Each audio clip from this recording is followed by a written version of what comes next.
प्रशांत क्षेत्र में शांति, स्थिरता और नियम आधारित व्यवस्था बनाए रखने के लिए भारत और जापान एक साथ और मजबूती से खड़े हो गए हैं। दिल्ली में हुई हाई लेवल मीटिंग में दोनों देशों ने समुद्री सुरक्षा सहयोग को नए पंख दिए हैं। इस मीटिंग की शुरुआत में रक्षा मंत्री राजनाथ सिंह ने जापान के कुमामोटो क्षेत्र में जो विनाशकारी भूकंप आया, इस पर गहरा दुख जाहिर किया और हर संभव राहत और मदद की प्रतिबद्धता भी यहां पर दोहराई है। वहीं जापानी रक्षा मंत्री की अगर हम बात करते हैं कोइजुमी, उन्होंने यहां मुश्किल समय में भारतीय नौसेना द्वारा जापानी जहाज पर दी गई मेडिकल इमरजेंसी मदद के लिए भारत का दिल से आभार भी व्यक्त किया है। अब जो समझौते यहां पर हुए हैं, अब आपको यह भी समझने की जरूरत है, maritime security and information sharing पर बड़ा समझौता हुआ है। भारत के महासागर विजन और जापान के FOIP में तालमेल बढ़ाने पर समझौता हुआ। अगले साल दोनों देश राजनयिक संबंधों की स्थापना के 75 साल पूरे करेंगे।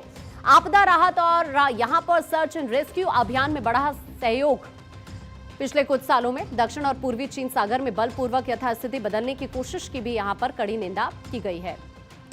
देखिए, ये बैठक सिर्फ कूटनीतिक औपचारिकता तक नहीं बल्कि रक्षा विनिर्माण के क्षेत्र में एक नए युग की शुरुआत है। दोनों ही देश अब नौसैनिक जहाजों के संयुक्त डिजाइन, विकास और निर्माण की संभावनाएं तलाशेंगे। जापान की आधुनिक तकनीक और भारत की मेक इन इंडिया क्षमता मिलकर रक्षा विनिर्माण को नई ऊंचाइयों पर लेकर जाएगी।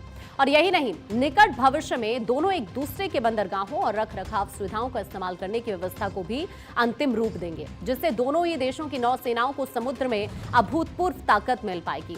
अब डिफेंस टेक्नोलॉजी की बात करते हैं और मेक इन इंडिया की बात करते हैं। तो जापानी रक्षा निर्यात नियमों की समीक्षा के बाद सैन्य टेक्नोलॉजी शेयरिंग पर जोर दिया गया है। युद्धपोत और नौसैनिक उपकरण के संयुक्त विकास की तैयारी यहां पर की गई है। दोनों ही देशों के सैन्य जहाजों के लिए मरम्मत और पोर्ट सुविधा यहां पर हो, इसका एक्सेस हो, समुद्री माइन से निपटने के लिए जापानीज एक्सपर्टीज का लाभ हो। भारत में एकीकृत थिएटर कमान गठन के बाद जापान के साथ नई साझेदारी की योजना यहां पर तैयार की गई है। देखिए, रणनीतिक धरातल पर भारत और जापान का ये तालमेल चीन और अमेरिका के बदलते तेवर के बीच बेहद अहम है। दोनों ही देशों ने अपने वार्षिक युद्ध अभ्यास धर्मगार्जन और जिमेक्स के दायरे को बढ़ाने का फैसला कर लिया है। अब इस साल होने वाले वायुसेना अभ्यास वीरगार्जन 26 के तहत पहली बार जापान की एयरसेफ डिफेंस फोर्स के लड़ाकू विमान भारतीय आसमान में अपनी गूंज दिखाएंगे। जब ड्रैगन हिंद महासागर में अपनी पैठ बढ़ा रहा है, तब भारत और जापान की ये अटूट रक्षा समझौता पूरी दुनिया को शांति और संतुलन का मजबूत संदेश दे रहा है। सैन्य अभ्यास का विस्तार, इस पर जोर दिया गया है। जापानी लड़ाकू विमान पहली बार भारत में अभ्यास में हिस्सा लेंगे। थल सेना और नौसेना अभ्यास के दायरे और जटिलता में बढ़ोतरी होगी।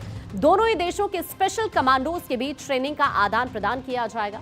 अनमैन्ड सिस्टम का युद्ध अभ्यासों में एकीकरण हो, कम समय की सूचना पर संयुक्त सैन्य अभ्यास की नई रणनीति।